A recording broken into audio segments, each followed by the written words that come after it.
In good health, I find myself wanting to chronicle the day's happenings thus far, for despite my intrepid sense of adventure, naught could have prepared me to be flung halfway across the map onto a ship being raided by pirates of the Emerald Eye on the way to Cholt, one of the most mysterious and unknown islands on this side or that of the hemisphere.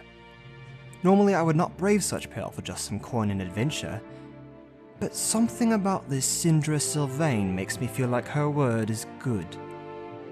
As luck would have it, I'm not alone on this endeavor. Moxie, Durza, Lorelei, and Beatrice. They seem to be a decent enough bunch. Definitely safer company than what I'm used to. We are to meet one Wakonga Otamu in Cholt, one of the 7 great merchant princes. I bet he's got some riches hiding around in plenty of accessible spots. If this Sindra Sylvain is indeed one of the harpers and a great archmage, maybe she really can help me find what I'm looking for. Just have to end this death curse, as she put it. Being on the sea is nostalgic, but I definitely wished I could have borrowed an airship for this. The rocking gets rather dizzying after a while. We successfully plundered the Firefinger, though the bounty was not quite what I had imagined. I think I've also taken a liking to the little one. His ways are a bit brash, but he has ingenuity. After a great massage and leaving a small crystal with Sindra, we find ourselves preparing to head to some dwarven forge. I love their architecture in other parts of the world, so this trip alone is worth it for me. Think I'll go ahead and practice some lockpicking and other tricks on the trip, though I dread having to be on another ship in the sea. Glad to say I can add dragon slaying to my list of feats today. If I knew this much gold was going to be here, I would have gladly come to Cholt much sooner. My companions have proven themselves time and time again, and I think after this last triumph, I can finally say we're starting to find our legs as a cohesive party. Next we're headed to what could be a crashed airship. I'm hoping enough of it's salvageable that Durza and I can repair it for an easier means of travel, one more suited to my tastes.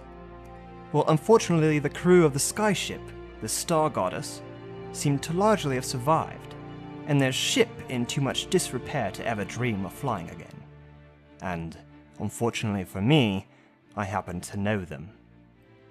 Thassalandra Bravewing. No matter how many times we cross paths, trouble always seems to be the cause. Though I can't keep from admitting to myself that in this land of complete mystery, seeing a familiar face was a touch delightful.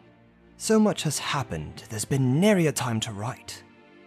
From the Daijobi temple that led to Kavu in the heart of Ubtao, to the dangerous streets and temples of Omu, I run in with many a people such as the mysterious Valendra Shadowmantle, or our new companion kobold, Scrag. Our hope is by finding all these puzzle cubes in these temples, we can find our way to the Soulmonger and destroy it. I just hope Sindra can hold on a little longer. Rosny has sent us to the temple to defeat Acerak and whatever he's holding up in the tomb. We have a good feeling it's the Soulmonger, or at least a hope. But hope is low on us lately. We lost Lorelei as a price to enter the tomb. Moxie seems to have evaporated into thin air, and suddenly we encounter a blue man, Ansel, who doesn't seem all put together up there.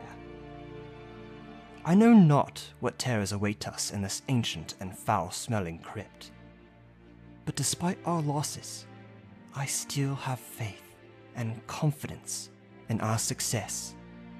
No, in fact, it is because of the sacrifices of our companions that we must push on and see it through. They would have done no less had it been any of us. We will finish this together. From the Journal of Hot Libre, Sky Pirate.